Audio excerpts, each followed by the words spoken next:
Hello, welcome back to the Business Excellence Summit. Today we're having another great topic, and our topic today is Sell Like a Boss, Storytelling Mastery. And my guest expert today is Heather Havenwood. So she is a serial entrepreneur, digital marketing expert, sales expert, and also she knows a little bit about the online publishing business strategies. So she's going to tell us today about how we can sell more through storytelling. I mean, selling is always like a little, touchy topic that a lot of people don't really like to talk about. So today we're going to dive deeper into this topic and how we can really use storytelling to sell more of our products, to sell ourselves, to reach our people, to reach the clients we're meant to work with. And we're really going to dive deep into that. So with that said, let me introduce you to Heather Havenwood. Hello, Heather. Thanks for being here. Thank you for having me. We're both in Texas, so that's kind of fun. Yes, most definitely. I'm really looking forward to learning from you. But before we dive into the content, why don't you share with us a little bit about who you are, what you do, how you got started, and anything that you think we should know about you. So thanks for that. So my name is Heather Havenwood, and I've been in the information marketing industry since 2001, and I was kind of thrown into being an entrepreneur on accident because I started in corporate America like many of us, and I was in outside sales, business-to-business sales at the very young age of 25 years old. And it was SBC Global, which is a Fortune 500 company at the time, and I wasn't taught how to sell at all. I was literally thrown into like, here's a desk, here's your quota, here's your business cards. Have fun, right? And if you don't make it, you're fired. So a lot of stress. And I learned how to sell quickly, mainly just from kind of bumping along, following other people, what they were doing. I actually ended up at that company, Fortune 500, for 4 years. I was number one in sales, not in our local area, not in the state of Texas, but actually in the entire United States. I was number one in the country at the ripe young age of like 28 or something, like really young. And then I thought, this is great. I'm selling, I'm learning. This is great. I'm at the pinnacle of my life. I'm making good money. And then I got fired. And so it really threw me. And the reason I got fired was a lot of political reasons. I was a female. The average age was a male, 45, and I was 28, and I wasn't supposed to make it. And then political stuff, like I didn't go hang out with the boys and have beers at the end of the day. So I just didn't fit, I didn't fit the mold. So it really kind of threw me in life because I didn't think, I don't know what to do, but that actually got me into doing what I do now, which I ended up started traveling the country. This is key. This is why I'm talking about today. In 2001, I actually started working with a company called Dynatech. I don't know them. Started traveling the country, doing seminars around the country. I did 50 weeks out of the year. I was in my suitcase, and I would do seminar, 8 to 10 a week.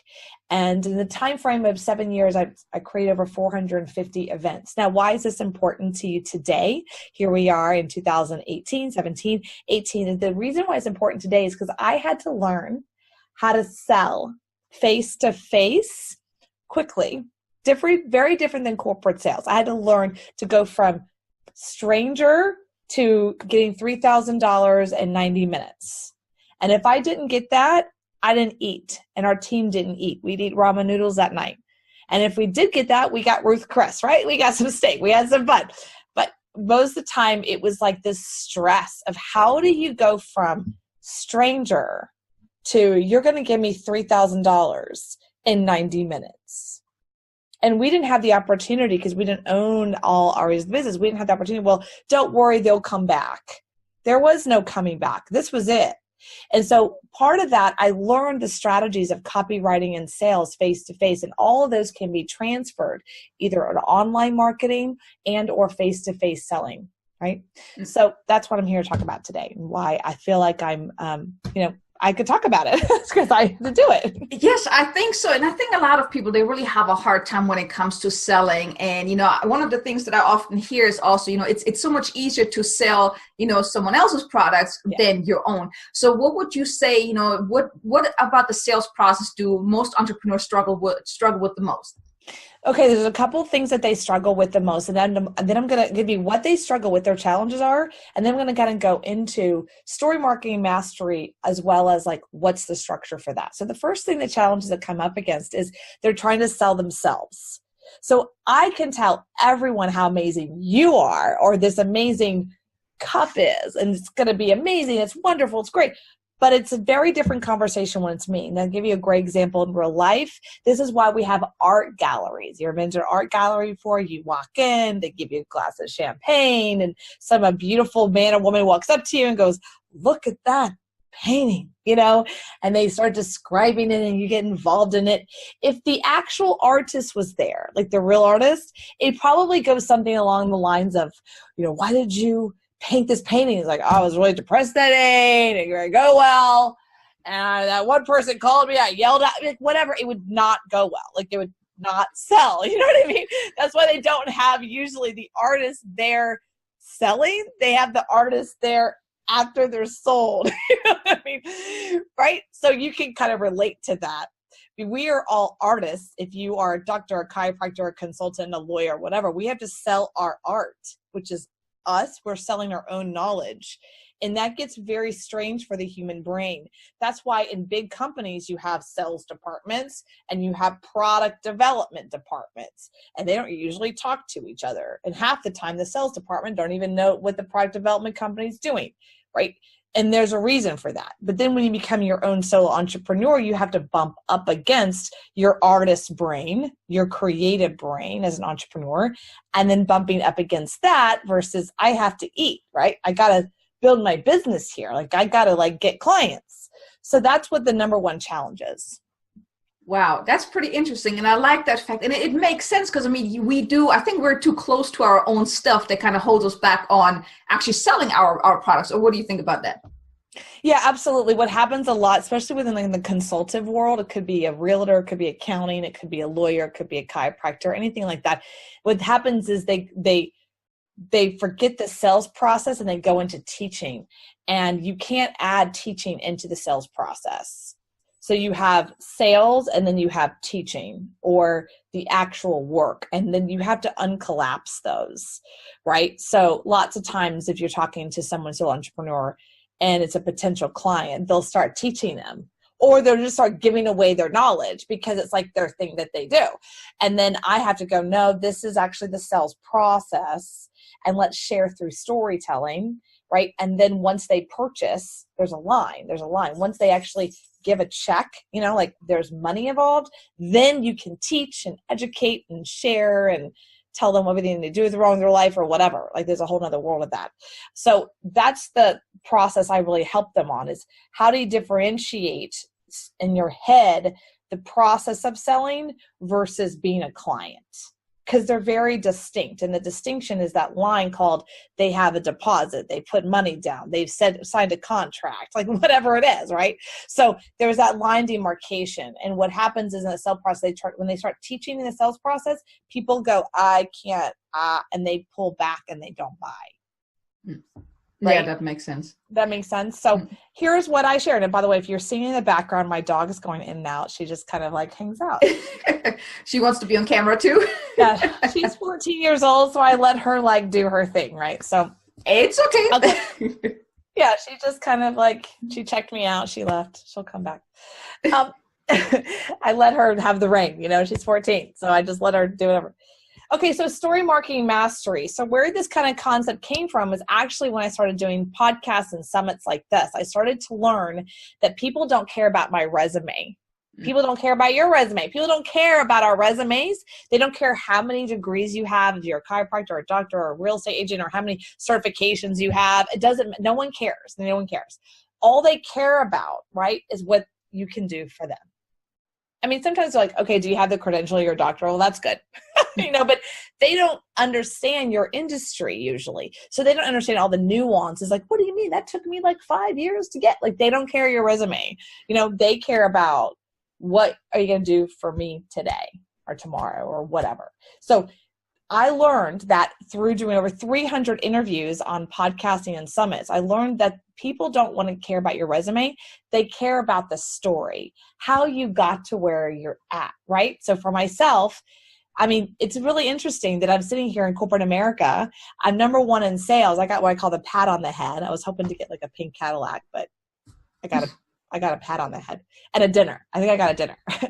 and then I get fired. It's a very jolting thing. And it really did throw me. And so what happened is, and I'm telling you this story because it's really important. What happened is I'm sitting on the couch with my girlfriend who just got married. Her husband's like, clicking the channel on Sunday. And I'm sitting there in my life, and I didn't know what I was going to do with my life because I just got fired, and I didn't have a lot of money, but I had a little money. And all my friends were telling me, well, just go get another job, right? Just go get another sales job. What's the big deal? And then have you ever had those moments where you're like, I'm not sure what I want. I just don't want that. You ever had one? Yes, most definitely. You're not clear what it is. It's just like not that guy or that not girl. Maybe just not that job. I'm not sure what I want. Just not that. It was one of those moments for me. So here is clicking the channel Sunday afternoon, and he leaves the area to go get a beer or something, and it's stuck on this infomercial. And the infomercial just says, do you want to control your life? Do you want to make more money? I'm like, I'm in, right? Whatever you're selling, I'm in. So I write down the location of the seminar, right? 1:00. By the way, this is before kind of the internet, 01, right? So you just kind of get the idea of that. So write down the seminar, location, date. I don't tell my girlfriend. I like put it in my pocket. I kind of do this. I go to this event. I'm sitting there in the seat. Now, this is really important. I'm sitting there in the seat. Now, you have to just get this, everyone. If you're a millennial, that means you had to drive there. You had to park. You had to go in and find the room in the hotel, right? There's a lot to be done just to get there. So I get there. I'm sitting in this seat. It's a 90-minute presentation face-to-face. And, of course, they're selling, like, how to buy and sell real estate, how to make money, and blah, blah, blah, blah. And I didn't know what exactly they were selling. I just knew I wanted it. But then they said $3,000. Now, I didn't have $3,000 at the time. But then they said the magic words. And one of those moments where I'm like, I'm so glad I'm a woman. He said, for your spouse, it's $1,000. And I was like, sweet. So I nudged the stranger next to me, total stranger. Hey. He's like, what? Can I be your spouse? He's like, sure, come on. So go to the back of the room. Swear to God. Go to the back of the room. Different last name, no ring, different credit card, different address, everything, right? But they took my $1,000. They were more than happy to take my $1,000 because I still get a commission, and I knew that.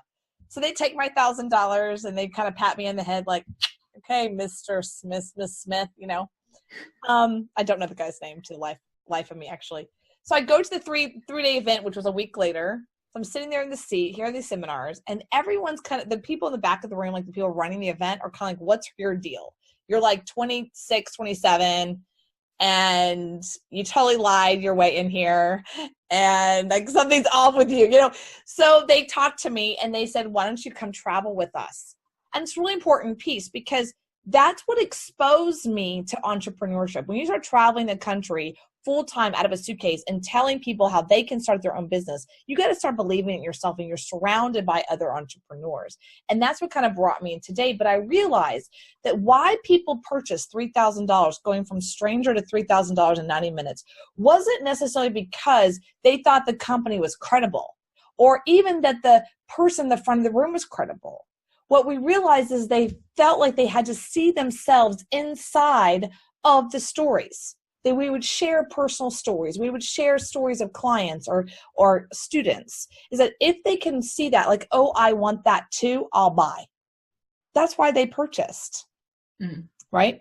So that's what you do in today's world. Is if you can share your personal experience, either why you're a dentist, why you're a chiropractor, what is it that had you do that thing, and then share an experience with a client or a result that you've helped create, that is where you can really shine as a consultant or whatever your small business is.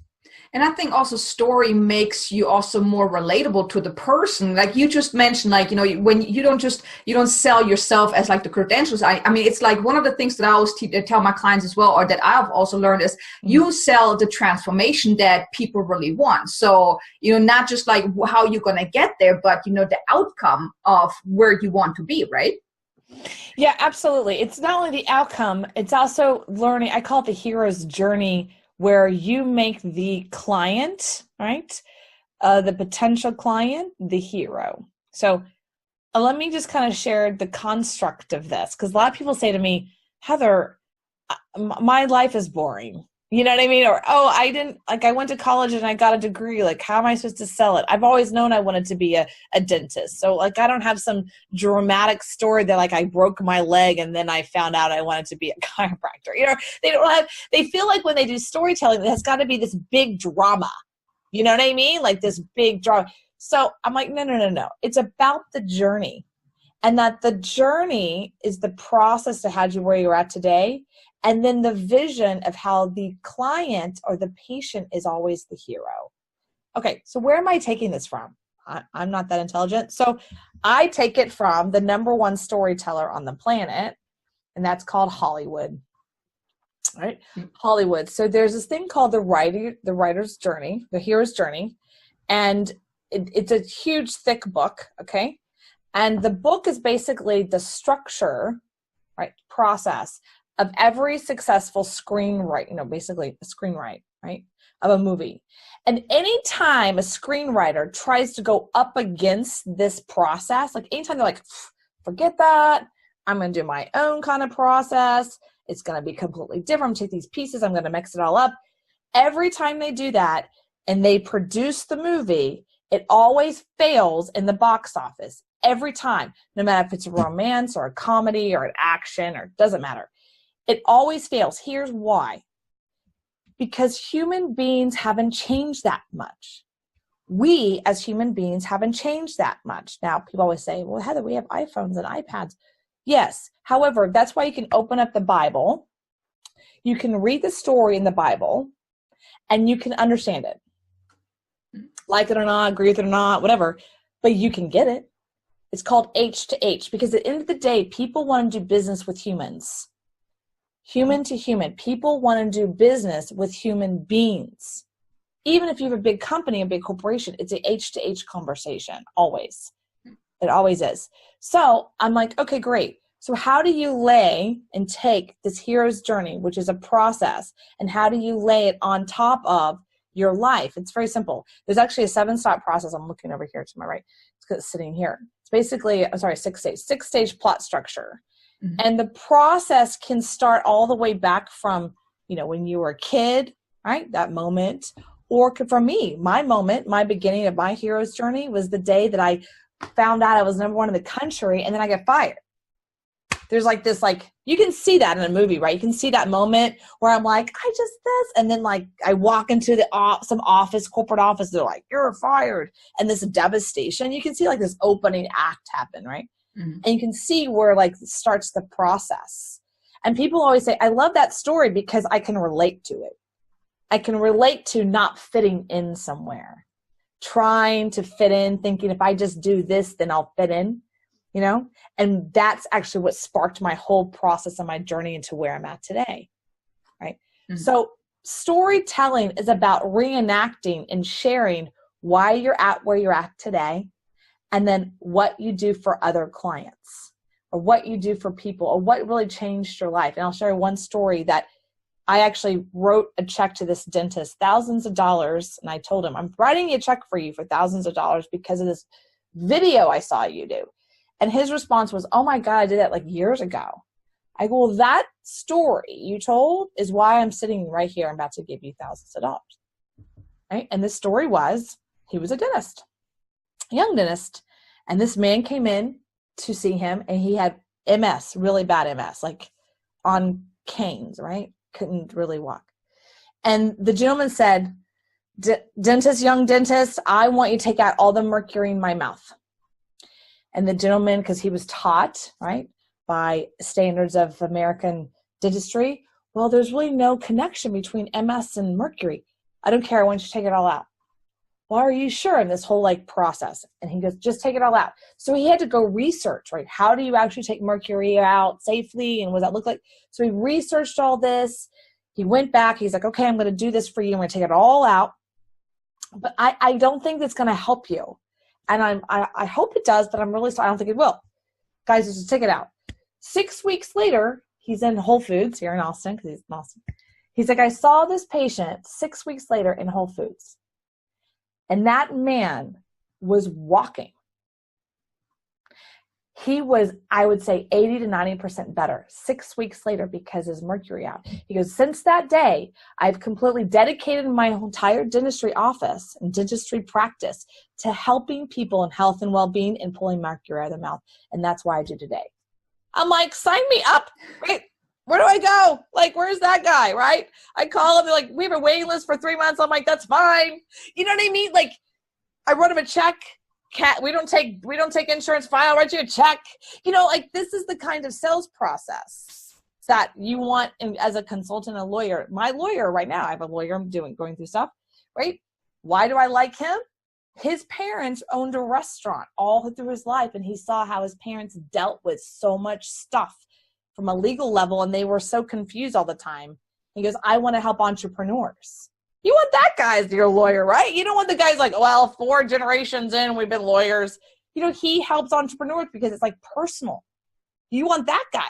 He's my lawyer. That's why. I mean, so that's part of the sales process. That makes sense?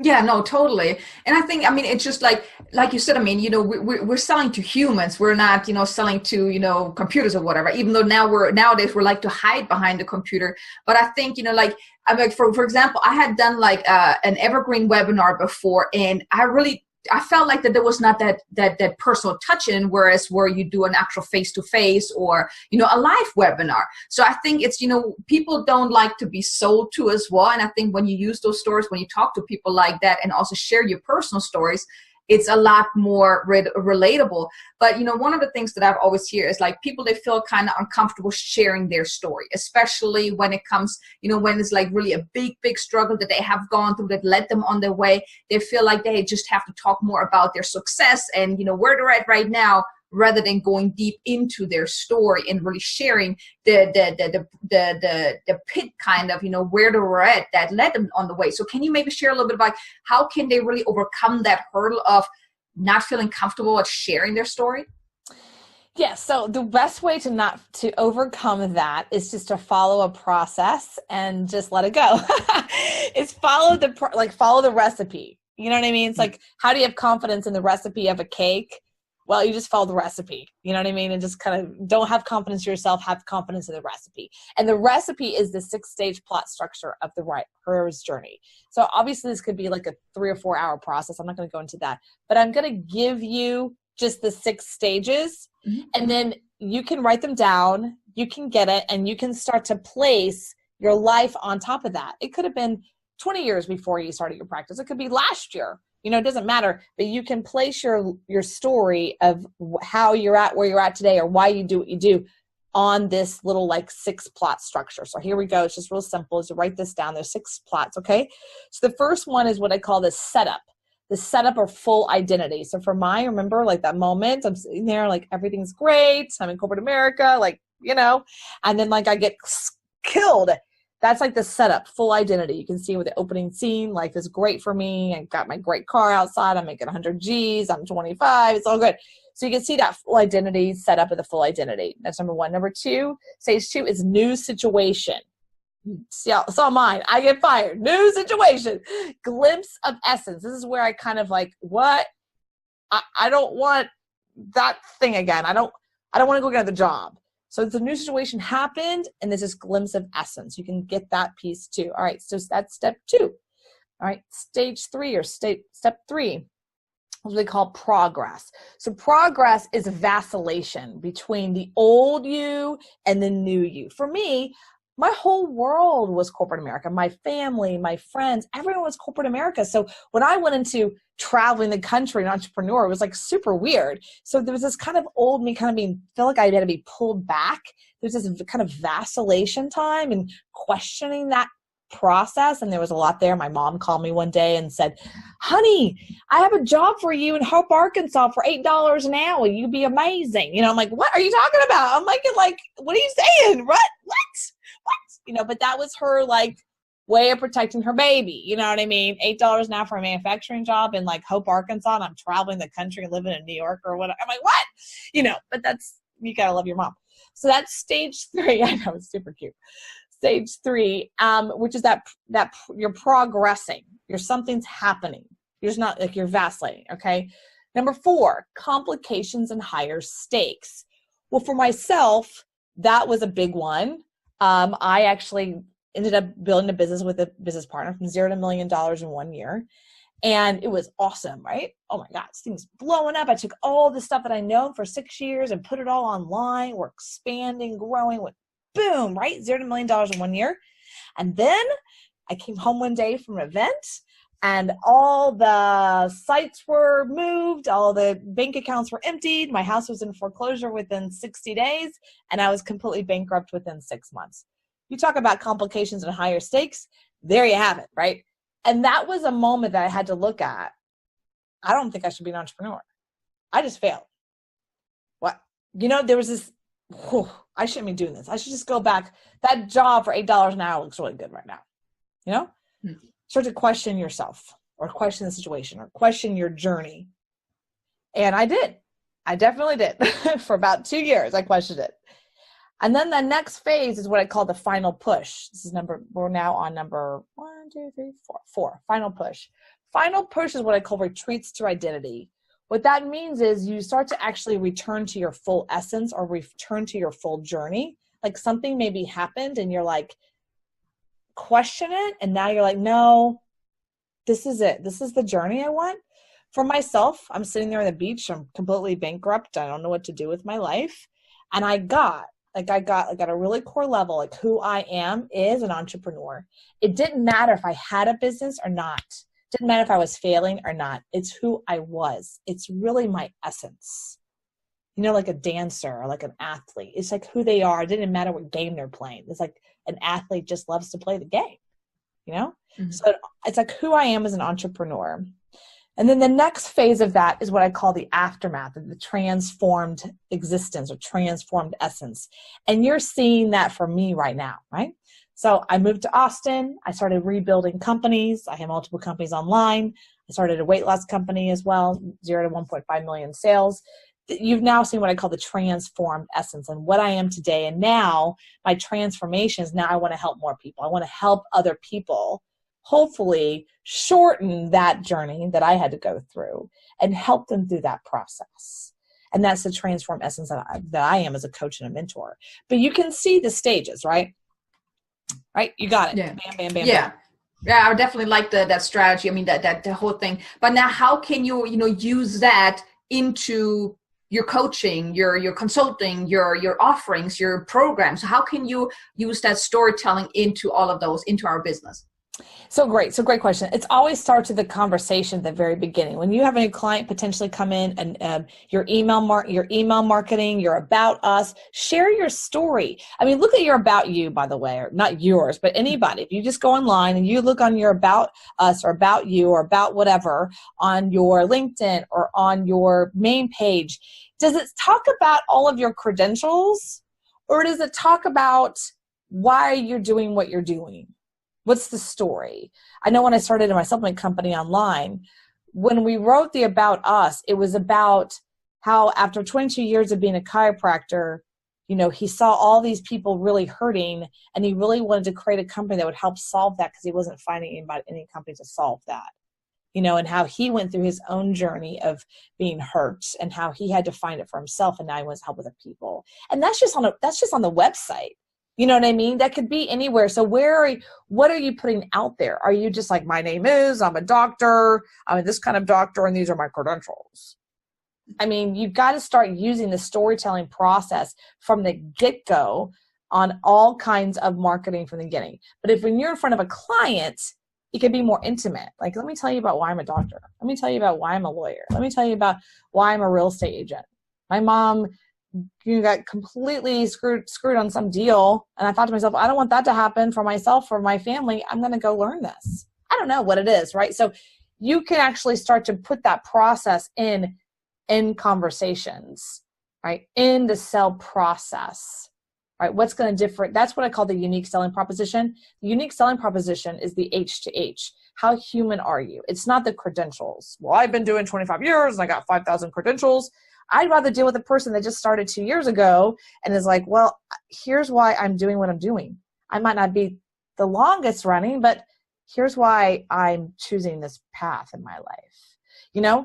We want to do business with humans, not certifications. Yeah, no, totally. And I think it's also powerful when people get to hear your story, they know that you know what you're talking about. Like Yes. for me, I wouldn't be able to work with someone that has never experienced the things that I have, that I'm experiencing right now, because they have no clue. It's the same if you would have like a football coach, coach soccer, never played but has read a lot of books.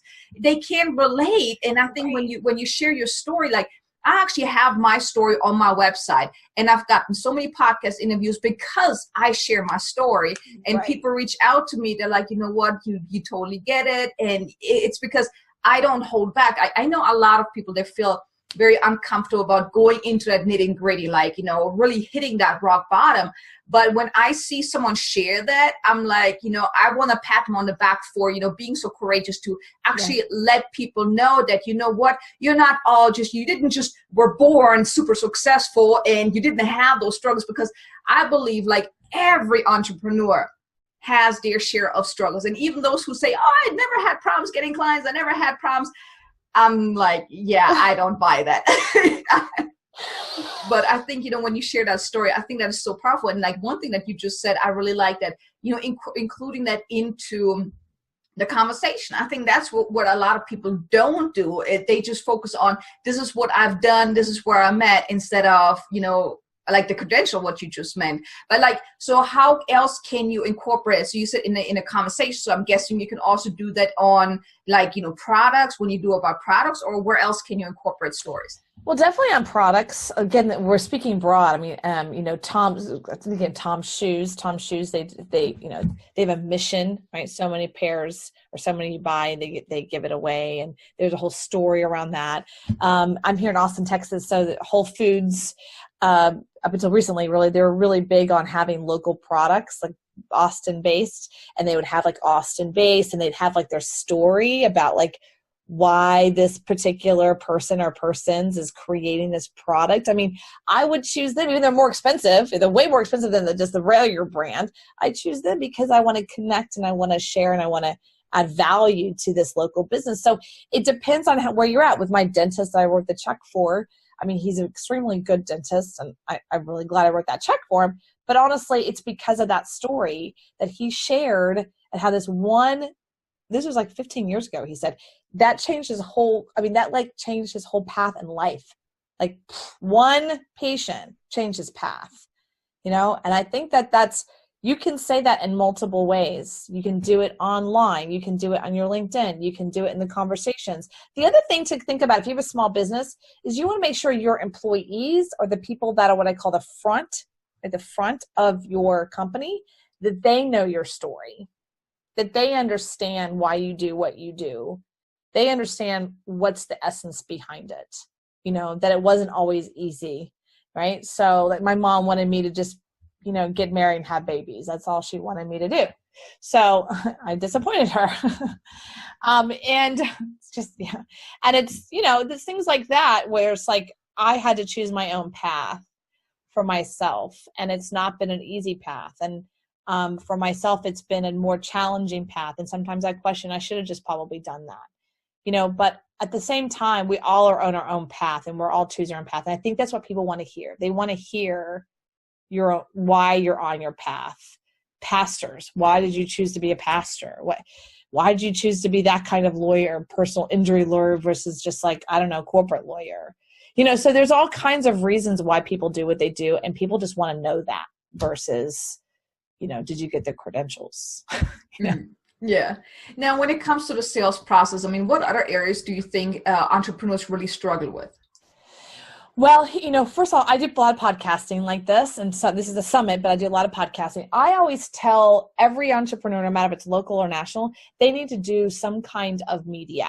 They need to learn how to share their personal story on a media, either a podcasting or a local radio or even a local TV. They need to learn how to be the front. And especially if they're what I call a researcher type, or they're really good at their craft, they want to stay behind the scenes. They don't want to deal with the sales process. And that's not a good thing, because at the end of the day, the client or potential client is buying them. They're buying their knowledge. They're buying their expertise, and they're buying their story. I remember back when I was in corporate America and like I said, I was number one in the country. People asked me, how did you do that? Later on, they're like, how did you do that? And it's funny. I was always, because I was the youngest and I was the female and all that, I was given what I call the bad clients. Yeah. So if there was what I call a bad client or a client that they called it dead, they would give me those. I loved those because all I did was go in, tell them who I was. I listened to them complain about the company, complain. And then I would just sit there and listen to them, and I validate their experience. And then I would just kind of love on them, like, what can I do? And I just love on them, and I love on them, and I love on them, and be human with them. I wasn't a company, I was human. And then next thing you know, they're opening up. They're like, okay, let's do more business together. Boom, boom, boom, boom. You're like, how did you do that? I'm like, I became a human. I became a human to them because we dealt with small business owners, and I understood small business owners. They felt like because it's only, they were like 5 employees, they weren't 100. They felt like they were always overstepped. They always felt like they weren't big enough to get that personal attention. So I just loved on them. And next thing you know, that's how I built basically my business inside the corporate America, because I treated them like human beings, not like, oh, you only have potential of 5 units, small client. I'm not going to go travel all the way down there and hang out with you for 2 hours. I did. What else am I going to do? So I did. And I spent time with them, and I listened to them, and I just let them complain. And then I moved past it, and then they loved me, So it's little things like that. You've got to let your client be human, because the human wants to do business with humans. One thing that I learned like early on was like I was always hung up when it comes to the sales process. Like I felt like, a sleazy salesperson selling my service, asking for the money. But then one of the mentors that I was following, his name is Eric Lofholm, he stated in his book, Selling Equals Service. And that point right there, it resonates with what you just said. It's like human, listening to the people, not just, throwing up all over them with what you can offer, what you can do for them, but really listening to them and, being of service to them, rather than just looking at it like, I need to make a sale out of them, or they don't have the money to pay me, but really being in the presence with them and, treating them as a human, like you just said, and being of service to them. When I read that comment, it shifted my whole approach or how I viewed the selling process, and made it a lot easier. So when I now go into a conversation with a potential client, I don't just, throw up all over them and tell them all about the great things that I can do for them, but I also listen to, how can I be of service to them? And just, making that little shift actually went a long, long way, instead of just, trying to get another sale. Yeah. So, how can you be of service to them? There's a fine line with that, is that because what happens if you sometimes give that to a consultant is that they go, well, my service is my knowledge, so I'm just going to give to them without asking for the money. So there's this fine line. You've like, selling is of service. It's like, here's what I can do for you. Here's how I can serve you. Let's get started. Let me serve you. And then there's that fine line. And that's that commitment level of them saying, yes, I believe that you can serve me. Yes, I believe that you can help me. And yes, I'm willing to be helped. There's that line of demarcation that sometimes consultants bump up against that, and they forget. I got to ask for the money now. I got to be like, okay, we ready to get started? Great. Here's the packages. The other thing, you're laughing because Well, I think it's the big challenge about it is the mindset thing. As I know for me and also a lot of my clients, is like they feel very uncomfortable about asking for the money, getting that money, getting that check. It's just that asking part. That's where I see a lot of people have a hard time just, asking for it. It's great about the whole conversation, but then, okay, now I got to ask for the money. Oh my God, that's scary. Yeah, there's 2 things for that. One, and I always, this is a man conversation. I always tell men specifically that women love choices. Okay, so men, just bear with me, and women, you get this. So this is why we have shoes. Like, who here has 3 pairs of black more than 1 pair of black shoes? Like, you know what I mean? Like, black heels. I got small, medium, large. I got high heels. I got leg heels. It just depends on the day. You know what I mean? Depends if we got an open toe, low closed toe. Like, we have choices. We like choices. So what happens a lot of times with consultants or any kind of small business, when they're selling to men or women, specifically women, they give them one choice. And the challenge with that is that the client doesn't feel in control. It's like, that's it. You always want to give them choices, what I call low, medium, and high, or do it yourself, done with you, done for you programs, kind of things, that concept, right? Mm-hmm. You always want to give choices, because then the client always feels like they're in control. And I go back to 101 sales and car sales, right? Car sales. Now, there's so much they do this anymore, but this was back in the day. Okay, yeah, you can get the car. It's got the 4 wheels. It's got the windows, and you can put the windows down by itself. We got that for you. That's the base. Then we have the one where you get the electric window, right? And you get some floor mats. All right. And then you got the sunroof and the leather and the warm seats on your booty. That feels good. It's the same car, by the way. Nothing's changed on the outside whatsoever, right? But the price goes up and up and up. But they got all 3 models for you. What would you like? Okay. 101. They do that for a reason, right? If they just said to you, we only have one version and it's loaded, we as the buyer don't feel we're in control. Well, I don't know if I really want the sunroof. I don't like having the sunroof with my kids. Why can't I get it without the sunroof? So and especially females want to feel like we're at choice. Right? So men, this is a dating thing for you as well. When you say, honey, let's go to dinner, I made reservations at X, you just slaughtered yourself. What you do is, honey, I made reservations at X, X, and X at 7. What would you like to do? And she'll go, oh, I like that one. I like that one. And you're like, awesome, I'll cancel the other 2. And now you're like the love of her life again. Okay. So I'm just saying, women like choices, and this is a sales process.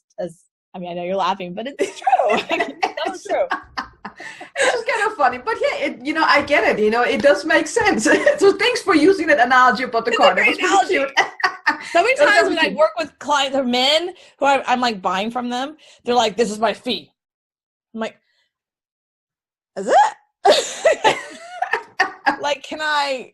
What does that mean? Is it like negotiable? So it's mainly because in their world, they're like, this is it. This is the bat, but in women, we want to feel like we got a low, medium, and high. We got the sparkle, the lashes, and all the blonde hair. Maybe we just want the basic facial, we don't want all the facial. We just want the basic facial. Just clean me up, Mm-hmm. So we don't want the sparkly on the nails. We just want the nails done. Yeah. So it just depends on where we're at that day, some days we want the sparklies. The next day we're like, we don't want any sparklies, just put some clear on. It's all how we buy is connected to our feelings with women specifically. And another one I share, and this is in contracting world, and I just shared this on the podcast. In the contracting world, right, the guys always think that the people who write the check are the men, so they're always trying to sell to the men. I'm like, sweetheart, no man cares that they're redoing the kitchen for $30,000. The refrigerator's in the same place. They know where it is. They do not care. It's the women who want their kitchen redone, right? The women want the kitchen redone. Men do not care that they're getting a new fridge, as long as there's a fridge, Yeah. Yeah. That makes sense. Right. So I say to them, you always sell it to the women, and the way you sell to a woman is you give them 3 tiers. You give them the base model. You got the fake granite, and you got the non-custom shelving, but it's there. And then you got the custom granite, and then you got the big old shelves that are custom and with the glass in between, the openings and the engravings around it, right? And you have 3 different phases, like 10 grand, and you got a $50,000 kitchen, right? So you give them a choice, and then you let the woman or whoever say, I want that one, honey. And he's like, I'll write the check, because she's happy. So at the end of the day, sales is about understanding your value, but it's also understanding how people buy. It's also understanding how people buy. If you give them one choice, it's really easy to say no to one choice. And you can also lead them. Yes, of course, for example, in the coaching and the consulting, we do have let's say we have the high package and the low package and the in-between package, but then you can always lead the conversation to make a suggestion to them what would be best for them, but then they can still choose at the end of the day, right? Yes, absolutely. In the coaching consulting world specifically, I always try to do the 3. Done for yourself, you don't get any of me. Done with you, you get do it for yourself and lots of me. And then done for you, You just sit back and relax and write the check. So those are the three kinds of levels, I think, in coaching and consulting, right? Some people want that hands-on. Some people don't. They just want to write the check and like be done with that and don't even want to, we'll meet in 6 weeks when it's done. So you got to know your client, but you also have to know your business and where do you fall. Yeah. And, I think we could definitely, continue this conversation because, it's definitely a lot of great content. But, unfortunately, we're coming to the end. So, if any of the listeners would like to get in touch with you, how can they do that? Where can they find you? Yeah, so you can find me at heatherhavenwood.com, heatherhavenwood.com. And in the upper right-hand corner, it says Work with Heather. Just click on that and get on my calendar. We're going to have a conversation. I work with clients that start at 0. Most of my clients have like around $1 million, and they want to go to the next level of 1 to 2, 2 to 3, 2 to 4. That's where my sweet spot is. Really, how do you take that level of the sales to the next phase, okay? Because there's different phases of sales. So that's where I like to work the most, but I also do work with startups. But mainly I work with people that have already made their first $1 million in sales and like how do you go to the next phase. So there's that. And then the gift is I wanted to give everyone a gift. I think you're having somebody else on this summit about chatbots. I think it's the future 2018. The chatbots. And so here's my chatbot. Go check it out. It's super fun. So go to askheatherann.com. That's askheatherann.com. And what happens is it opens up into Facebook Messenger, and you'll have this great conversation with me, which is like a video. It's kind of fun. I have a conversation with you. And then at the end of that process, you actually get a free chapter of my audiobook, Sexy Boss, and the audiobook of Triggers, which is a copywriting book. It's a free gift. And but I want you to experience the chatbot. I really want you to do it to experience the process. And I kind of had to take a storytelling view. I don't just say, opt in. I'm like, hi, my name is, who are you? Let's have a conversation because we want to deal with what? H to H. We want to feel like H to H. And there's ways now we're doing that with what I call artificial intelligence, where it becomes more of an H to H process. So chatbots is the next level of that. So I would suggest all small business owners to go check out mine, go through the process. And if you're interested in having us build out one, I do that. Well, thanks for sharing that. I definitely want to check that out. I mean, just seeing how you do that, I definitely, I think that's great. So yeah, in closing, do you have any other words of advice, anything you would like to, still share with me and the audience before we Yes, absolutely. So here's the thing. Learn to sell like you are the boss, because you are the boss, and do it through such a way of storytelling. Okay. And I'm going to leave you real quickly, like quick, the 6 stages. Number 1, setup. Right? Full identities. Number 2, new situation, glimpse of essence. Number 3, progress, vacillates between identity and essence. Number 4, complications and higher stakes. Number 5, final push and retreats to identity and full essence. And number 6, aftermath, the transformed essence. All right? So go check it out, Writer's Journey, or just follow that and place yourself into that. No one cares about your resume. Well, thanks for sharing those steps again. I definitely going to go back to listen again and write them down because I think that's definitely very beneficial. Heather, thanks for being here. I really appreciate, you sharing your wisdom and knowledge with us, and especially about the storytelling. I could see how, beneficial it is. I've experienced it myself, how beneficial it is, sharing your story. So, thanks for going through those steps, how someone can really share the story. And it's not just about sharing your story just in your about page, but you can use it throughout the entire process. So I really appreciate you sharing that. And also for being here. Yeah, thank you, Kay, very much. Thanks for having me. I appreciate it. Heather Havenwood. No, thank you.